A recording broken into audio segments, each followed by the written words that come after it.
You're only saying that because you're in a book. You wouldn't say that if you're a real person.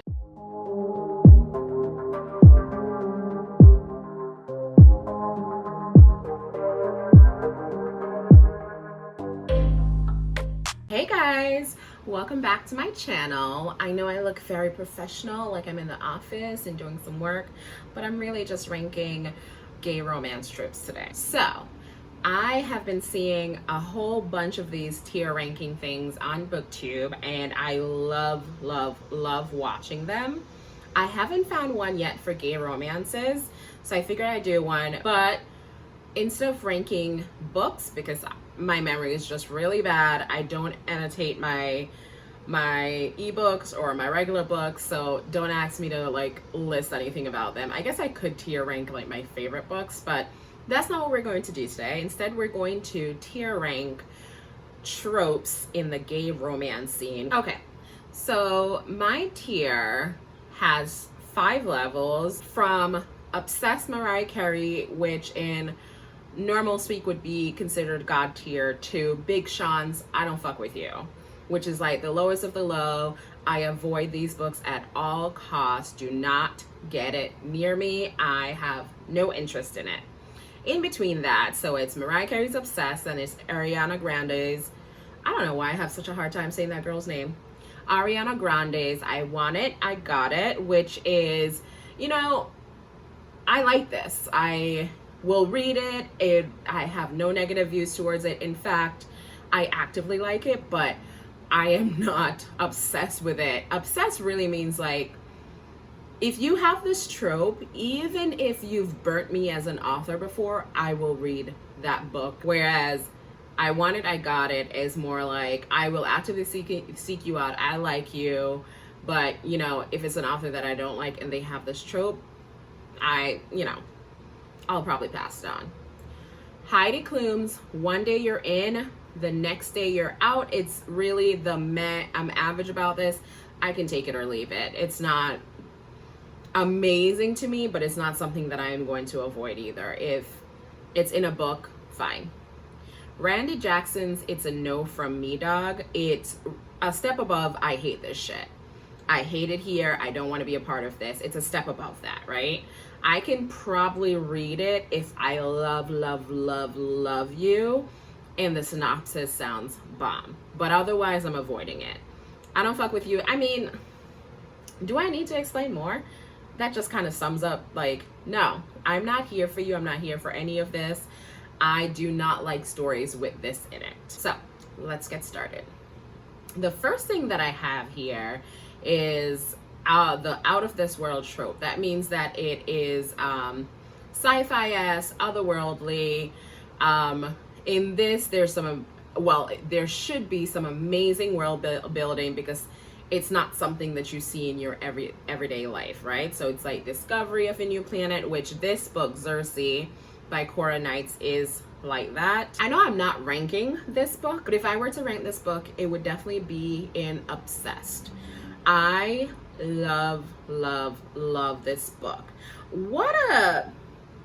It's so weird.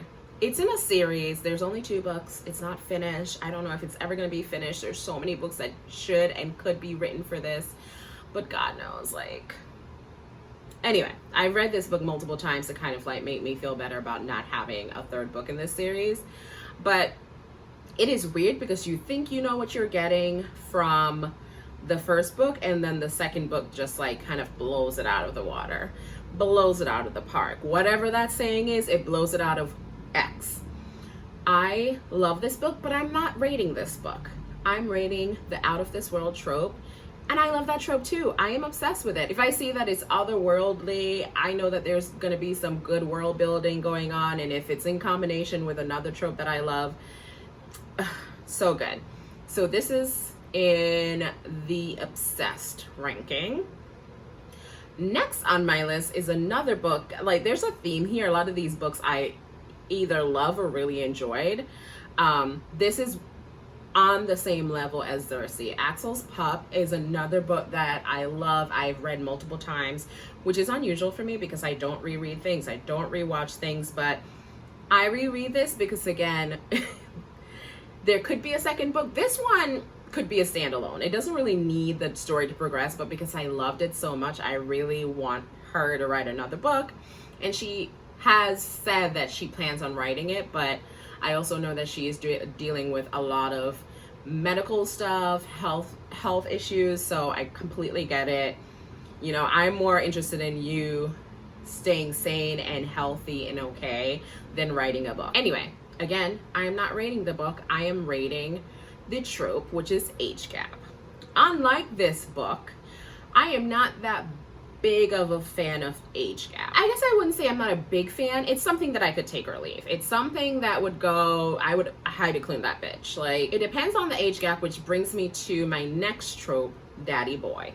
So if I get an age gap book that has the daddy boy trope, I'm most likely not going to like it. It just doesn't, it's not that I hate it, it's just that it's not for me. It's not, you have your likes, you have your dislikes. I don't actively hate it, I just don't like it. So I would put daddy boy in it's not for me dog, or it's a no from me dog. Age gap is usually around 15 years or older difference between the two main characters. Daddy boy takes that to another level where, and there does not have to be an age gap with daddy boy. But I'm sorry, I'm like facing my window, so I keep looking outside at the people passing by. Anyway, daddy boy is really what it sounds like, right? There's one character who is a boy, might be like a little bit more naive, a little submissive. You know, you get a lot of hurt comfort tropes with this, which I will talk about later. You get, like I said, sometimes a dominant submissive thing going on, not always. And the daddy is a person who is taking care of their boy. You know, it could look like anything. It might be kind of taking care of them on a day-to-day basis, making sure that they're doing the things that they need to, they're actively involved in their lives, and just taking care of them overall, whatever that looks like for that relationship. So I know I put daddy boy in Randy Jackson's slot, but I have noticed that I really go up for daddy boy if it's the age difference is reversed. If the daddy is young and the boy is older, I don't know what that's about. Like, I really need to like sit down with myself and think about it, but they're like, the switch is so significant. It's like the regular daddy boy that you would think of is like a no, but the daddy boy where the daddy is younger, I'm just like, late on me. Next on the list, a lot of times when you get age gap, is the best friend's dad. I have strong feelings about this. I don't know what it is. I think I'm just being a judgmental bitch, but there's some morality thing going on with me where it just feels kind of predatorish. And again, like, I'm not judging this. If you like this trope, it's totally fine. These are consenting adults. The friend is 18 and over always. It's a consensual relationship between two adults. For some reason, here comes morality Mary in my head, like, oh, this seems wrong, like blah blah blah. But that's actually not the biggest thing. The biggest thing to me is the betrayal of a friendship. I would hate for my best friend to date my dad. I am not for that shit. So like, when I see this, I'm like, how could you do that to your best friend? And a lot of times these books will happen and the best friend's like, yeah, cool, blah blah blah. And I'm like, you're only saying that because you're in a book. You wouldn't say that if you're a real person.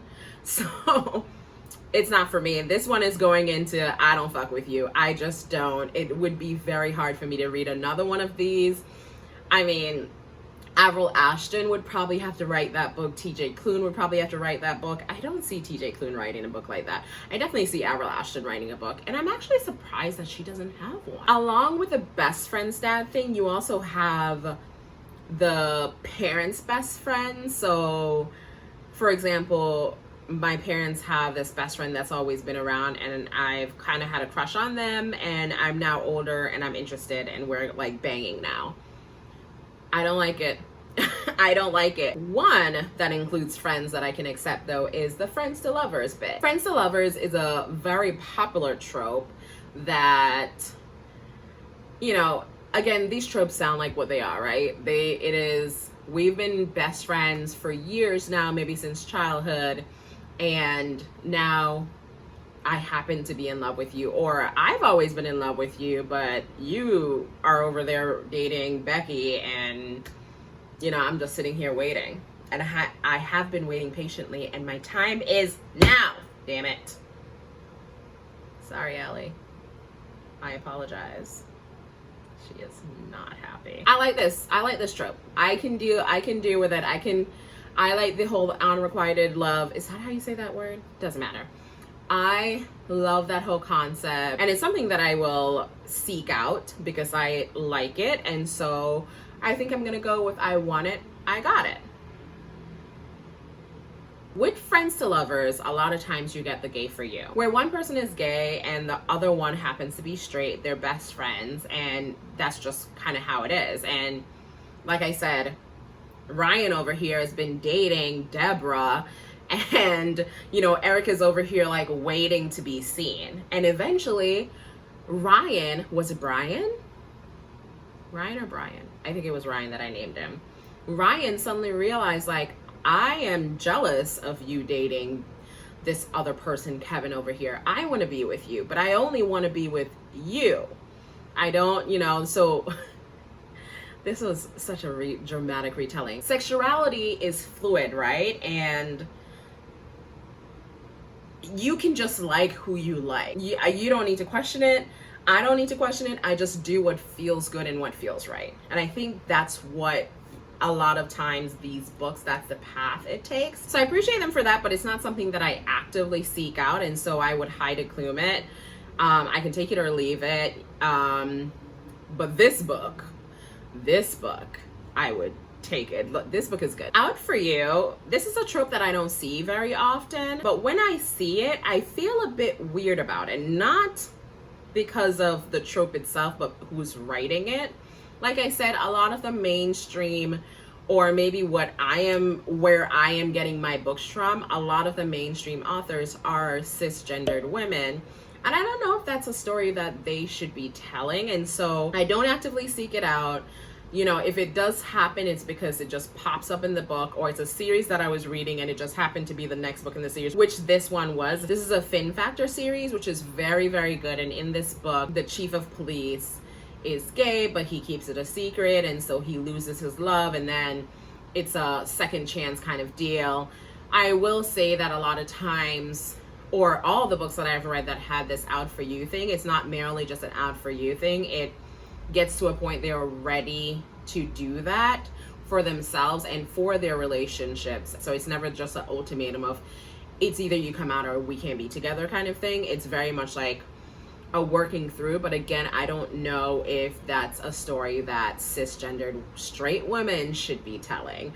So I don't actively seek it out. If it's in a book that I'm reading, if it's in a series that I'm reading and I know about it, I will still read that book because I want to complete the series. Yeah, no, not too much negative thoughts towards it. I don't know. There's certain things that is your place and isn't. So this is gonna be in Randy Jackson's category. It's a no from me, dog. The next is Fake Boyfriend. You know what? Fake Boyfriend is exactly what it sounds like. It's two people pretending to be together when it's not, for whatever reason. It works for this book, and I don't hate it. I can take it or leave it. I haven't seen it done too badly, so I'm gonna put it in one day you're in, one day you're out. I can take it or leave it. A lot of times it falls into the gay for you trope or the out for you trope. Most of the time it's the gay for you trope that it falls into, or the friends to lovers thing where they pretend to be together. Next is enemies to lovers. Now, maybe it's because I use Call the Coroner, Avril Ashton's book, for this thing, but I am feeling a sense of obsession for this. I don't know what it is about the whole enemies to lovers trope thing that so in this book specifically, it's like intense enemies to lovers. One of the main characters kills the wife of the other main character, and so he's going out for revenge. He captures him, he tortures him, and throughout this whole torturing thing, they start falling in love. These are not likable characters, but you love them as a couple. It's the weirdest thing. So enemies to lovers, it's very hard for you to do it wrong for me. I like it. I love it. I I will read it if you provide it. Omegaverse. I think if you have read fan fiction, mainly Stark fan fiction, you know what Omegaverse is. It's literally omegas, betas, and alphas. Now, betas, I don't even know why they mention them in these books. Like, the betas are off to the side, just like sipping on their tea. Is this a cup? This is a cup. Just sipping on their tea, watching omegas and alphas over there acting a damn fool. Acting like they ain't got no sense, going crazy. One is like in heat, the other one is being all possessive and crazy, and the beta is just like, this is some bullshit. And it's some bullshit because they don't get any airtime. Like, who is loving on the betas? Like, betas seem so boring that I just feel like two betas should not be in a relationship together. It just doesn't seem fun. There are a few authors that have like been heroes and taken on the task of putting like writing stories where the beta falls in love with an omega or alpha, but it just does not hit the same as an omega and alpha relationship. And I know that, yes, I am a part of the problem, but you know what? That is my cross to bear. That aside, I love me some Omegaverse. I love it. I got into gay romance kind of from Stark fan fictions, and so it would be kind of weird if I didn't like it. I am obsessed with this. I will read it in a heartbeat when you give this to me. And side note, this book Unnatural, I will have a review, if not already. Next on the list, if you have Omegaverse, most likely you have a Shifter book. Shifter, it could be really anything you can think of. Are there werewolves? Are there snakes? Are there bats? Are there foxes? Are there rabbits? Are there dragons? Are there cats? Are there dogs? Whatever you can think of, it's there. But more often than not, it's werewolf shifters. I don't need it. I love me some Omegaverse. I could do without the shifter thing. If it's in a book, it's not a big deal to me. So I'm gonna put it in take it or leave it. Mpreg, already I know. It's a no for me, dog. I used to be able to read it. I can't read it anymore. Mpreg literally just means male pregnancy. If you know me in real life, please don't come for me, bro. Mind your own business. Go judge your own life. But yeah, I used to not mind it, but now I'm just like, I can do without it. I don't need it. I actually might not read a book if they mention it. Actually, that's not true. I'm still gonna read it. If it has good Omegaverse dynamics going on, I'm gonna read it. Next is, you know, your trouples. Is that what they call it? Your trouples, your thuples, your, just call it MMM plus at this point, Miss Shania, because you cannot speak today. It's your relationships with more than two partners. I don't like this one, and here's why. Hear me out. It's silly, but hear me where I'm coming from. When I read a book with multiple partners, more than two, and say Harry and Henry are home, like getting busy, and Jacob is at work, I'm just like, that's not cool. You guys have to wait for Jacob. I'm just like, no, you have to wait. Like, it's the three of you guys. You have to do everything together, and that's not real life. Can't do everything together. People have different lives outside of their home. I don't know why that is a small thing. That's just like, I don't know if I want this in my life. It's weird that I don't like it. But yeah, I'm not gonna like chuck a book out the window if I see it. If the book is otherwise amazing. I've read a lot of, actually this series right here is a good one. The Confession series by Ella Frank, that's a good one. The Protector series by Sloane Kennedy has a lot of it. Her Beretti series, I think, also has a lot of them. I've been able to read it just fine. I just really actively do not seek it out, and most likely than not, avoid it if I can. Speaking of Sloane Kennedy, the next thing on my list is the hurt comfort trope. The hurt comfort thing, at first I thought I didn't like it until I was doing this trope thing, and I found this book, Finding Forgiveness. And I remember how much I loved that book. And then I started thinking about all the other hurt comfort books that I've read. I'm like, it's so good. Hurt comfort is a character who has been through some type of trauma. And in this book and in this relationship, the other character kind of helps them work through it. It can get very deep and intense and dark, and I'm here for it. I love reading this. This was a good book. I think, like I said, this was from the Finding series. Sloane Kennedy has 4 series that are interconnected. It's the Finding series, the Protectors, the Beretti, and the 4 series. They're all off the same world. There's a map that I will post here that shows like all the relationships and the reading order and stuff. It was a good time. When I first started really truly reading M/romance, I think that was like my 3rd or 4th like series that I started, and it was a good time because it took me a couple of months. There's a lot of books in these different series, so I would definitely check that out. Next on my list is the whole college try. Not much to say about this. This is like set in a college scene. It's good. I will actively read it and actively look for things like this. I just like what comes from it. A lot of times you get the friends to lovers thing going on, or the hurt comfort thing going on, or just like some steamy stuff going on because people are in college. They're a certain age and you know what's on their mind all the time. You also get like a lot of fraternity things, which weirdly I like. So Ariana, the last is Everybody Gay.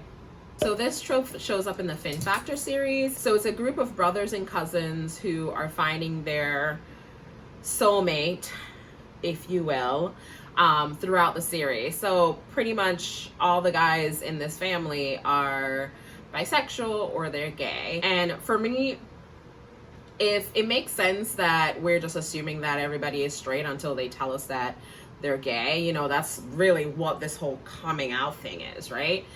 If in our head we can believe that's the case, why can't we believe that it's a case where most of these people happen to be gay? So at first I was kind of like hung up on the concept because of, you know, societal norms and how we view this whole like coming out thing and how we view straightness and how that's the norm or whatever. I could go on and forever about this. I won't. So once I got over that little hump, I was like, I'm here for it. 1, yes, normalize this shit. 2, more books. Why not? 3, just why not? So yeah, so that's it for my tier ranking for gay romance tropes. If you have an idea for another tier ranking that I can do, I would love to. I'm thinking maybe I can do tier ranking for one of these series that are like I said, the Protector series or the Fin Factor series. I am not sure if I remember the Protector series that well to rank them. Yeah, but it might be an idea. If you made it to the end of this video, congratulations. You don't get a prize except that you got to see my face for X amount of minutes, and that's a prize within itself. So thank you for sticking around. I will see you guys next time. Until then, stay safe, healthy, happy, sane. And if you're in none of those things or just a few of those things, that's okay too. We're going through a pandemic, and if there wasn't a pandemic, the real world exists. So yes, I will see you next time. Bye.